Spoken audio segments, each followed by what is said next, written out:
And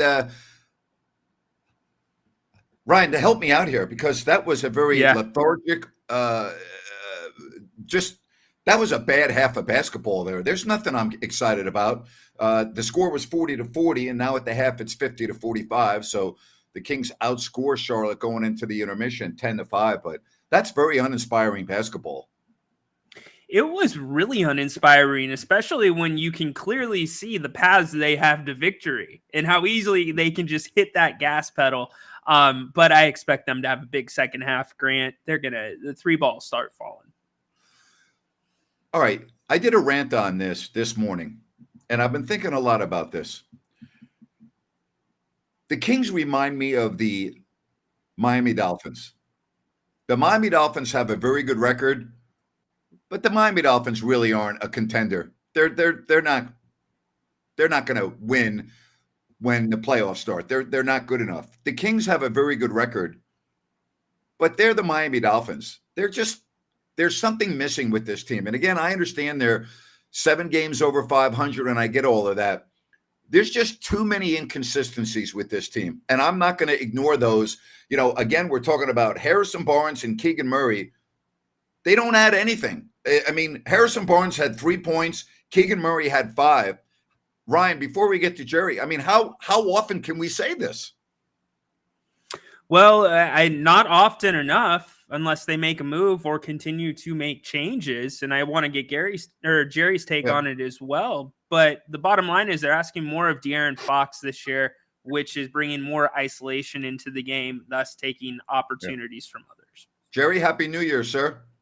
Well, Happy New Year to you guys. And, hey, kind of a sloppy, ugly game here so far. But, that's Charlotte, obviously a bad team, playing without some couple of their key guys, in fact. And so, but that's, it's we've said this many times. When you come off a road trip, don't be surprised when you come out a little bit flat. And so I'm not surprised by that at all, to be honest with you.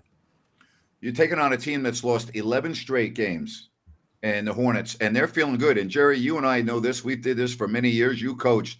The one thing you do not want to do when a team is playing as badly as Charlotte has this year, who's not used to winning much, you don't want to let an inferior team hang around because very often with 5 minutes left to go in a game, they'll come up and they'll bite you. Oh, no question. I mean, even bad teams have good players. Yeah. They're all NBA players, and they're playing for the league quite often and so I think it's every night somebody can have a big game. I mean, you see it certainly from the Kings as well, but a guy you don't expect. And so you let a Rozier get going or Miles Bridges, they're capable of putting up 35 on any night. And so you let them hang around and they get confidence. It can get a little bit rough. Ryan, the real positive I see, if you're looking at this from Sacramento's perspective, De'Aaron Fox was only 3 of 11 in that first half, and yet the Kings still lead by 5.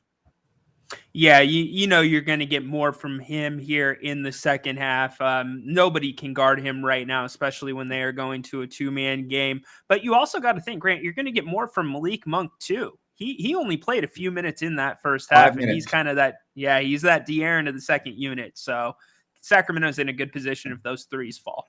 I want to get to this message because Jose says Fox had a very slow first half and they have 5, so let's all chill. See, you're not looking at this the right way. You may have money on the game and you may be looking at, but I'm looking at the big picture. I'm not looking at a game for 48 minutes against a bad team. I'm looking at how the Kings play. And I lost my video here. I'll get it back.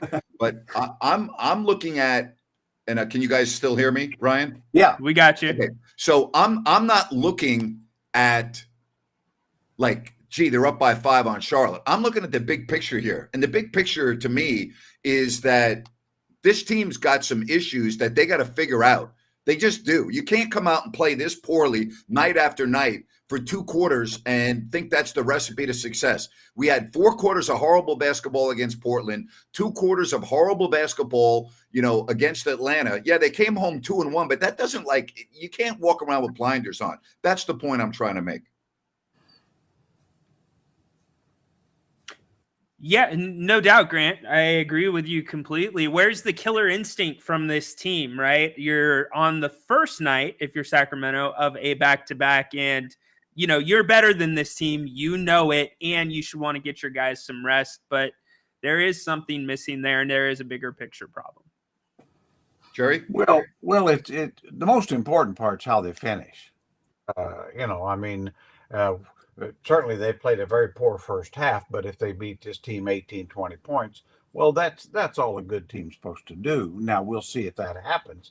But I take the approach on this team. It's who I thought they would be. I was wanting them to be better, but the truth is they're a work in progress.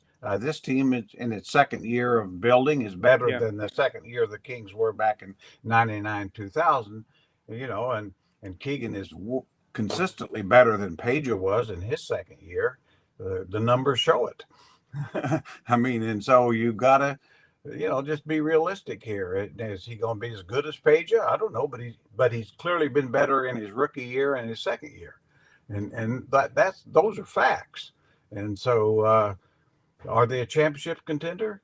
I don't think so. I wish so, but they need another key piece, and as Grant said, I mean, there's certainly some adjustments need to be made. I think Mike Brown made a great adjustment getting Duarte in there. You're getting a guy who hadn't played well at all. I hadn't been a fan of, but the guy does a lot of the little things and a little hard-nosed, dirty play. Got a little scrap to him, and I think that can help his team. But yeah, for them to take a step up, they have got to come out more ready to play. I think that's been my only flaw with them is they play their way into too many games as opposed to coming out early and trying to establish themselves. And I'm going a long time here, but the one thing I would say that bothers me the most is you're playing a team like this. Get out and pick them up. This team will turn it over. Yes, you're playing soft. You're letting them come down into a nice comfort zone, and we've seen the Kings when they've done that against Atlanta second half, against the Grizzlies, getting out and getting after people. They've got enough quickness to do that. So I hope we see that in the second half. Jerry, the Kings had success with it in the first half, doing that with Chris Duarte and Davion Mitchell. Yeah, I mean, but you should be, in my opinion, I mean, you should be picking those guys up. They should be getting turned once or twice before they get to the half court line.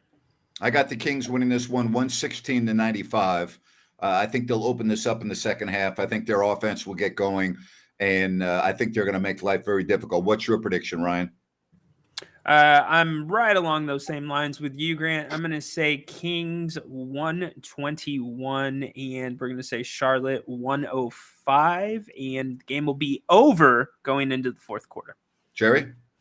Well, I think I'm kind of on the same page with you guys. I think it's going to be 119-101, and so the final number is just a final number. But I hope Ryan's right. I hope when you enter the fourth quarter you can relax. But I probably don't think that'll happen. I think I'd like to see at least completely done. Key guys out with 6 minutes to go in the game. Yeah. All right, so Andrew has this question. Grant, you don't think we are having a better season than last year so far? No, I personally think at this time last year, the Kings were a better team than they are last year. Maybe not on paper, but I believe that they were playing more consistently, they were playing better, and they were ascending. Now, I'm not ignoring the fact that the Kings are 19-12, but I also believe that sometimes you can get fooled by a record. I am looking more at, because I'm looking at a big picture now. I'm looking at how's this team going to do when they get to April? Are they capable of winning a playoff series? And my own opinion is right now, I don't think they would win a playoff series. I think they're too inconsistent. So do I believe that they're a better team this year than last year? Collectively, I do, but I don't think they're playing better now than they were 12 months ago. That's my take. You guys can disagree, but that's where I'm at. Even when you weight in the fact that the Western Conference this year is much stronger? It's stronger, okay? I don't know if I would say it's much stronger, but it is stronger. Look at Oklahoma City tonight. They just beat the Boston Celtics at home. I've been talking about them for a year. Now, the Kings are 2-0 against them, but both games have been in Sacramento.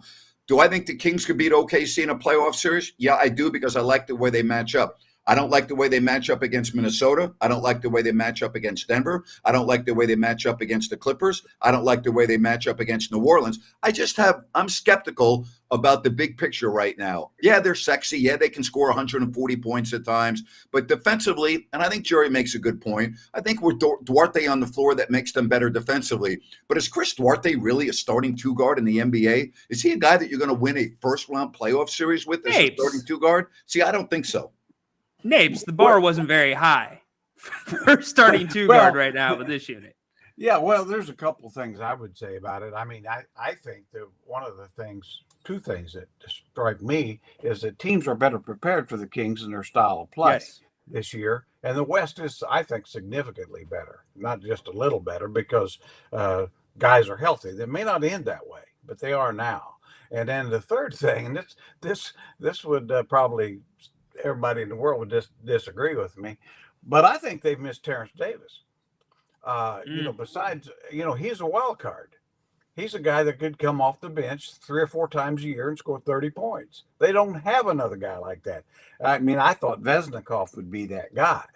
Well, so far he hasn't been that guy. Somebody that, when things are going like a game like this, where you're looking for a spark,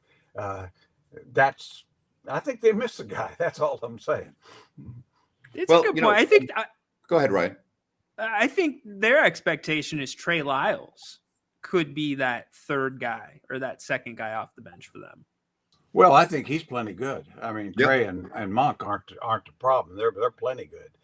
But I think you probably don't have that third guy yet. Maybe Herter can become that off the bench, but a guy that can come in and is a threat to put up big numbers, not just to make some screens and move the ball, but to actually a threat to turn games around. And that's what I say. I mean, Davis did that. Now, he did that several times. And I think, honestly, Vesnikov maybe could be that guy. Maybe Herter could be that guy off the bench. But so far, that guy isn't there. Well, again, I like the fact that we're talking about issues with a team that's 19-12. Like, I think that's a big positive. I mean, we have to remember where this franchise was and where they are now. And Jerry makes a good point. This is still in the infancy of their building based on what they did last year. But I think because of last year, the expectations are higher. And me personally, I was asked this on my show earlier today on Listen App. What would be a successful season, or what would be an unsuccessful season? In my opinion, and without even knowing what could possibly happen in 2024 in the months of January, February, March, and April, I don't know about injury. I don't know anything else. But if this team does not win a first-round playoff series, in my opinion, I think that's a disappointing season. It's a lateral season. I don't think you got better. That's just the way I look at that.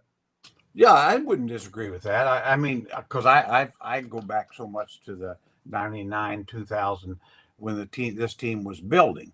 And, and they got beat in the great playoff series with Utah. The next year, I think, they didn't win the playoff series the next year either. They got swept by the Lakers the following year. Got 4-0 by the Lakers. And then it was the third year before they actually won a playoff series.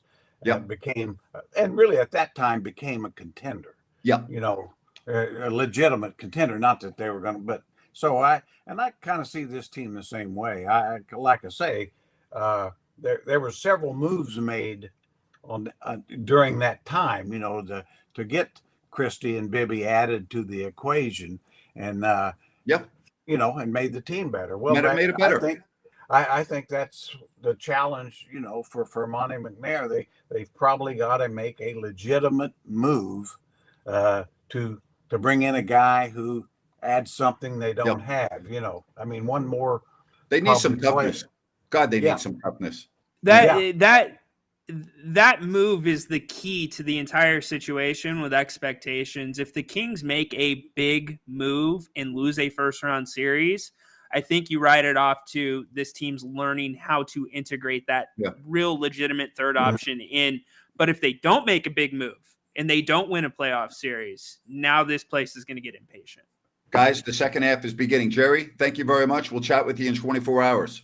Okay, buddy. Take care. Actually, we'll chat with you. Are you good tomorrow at 4? Can you do the show with me at 4? I'm mentally ready now. Getting my game face on for you. That's a doubleheader. 4 o'clock here tomorrow with Jerry, and then halftime again. So thank you, Jerry. Okay. See you guys. Ryan, Thanks, Jerry. we'll be back right after the game. Enjoy the second half, everybody. Kings, Charlotte.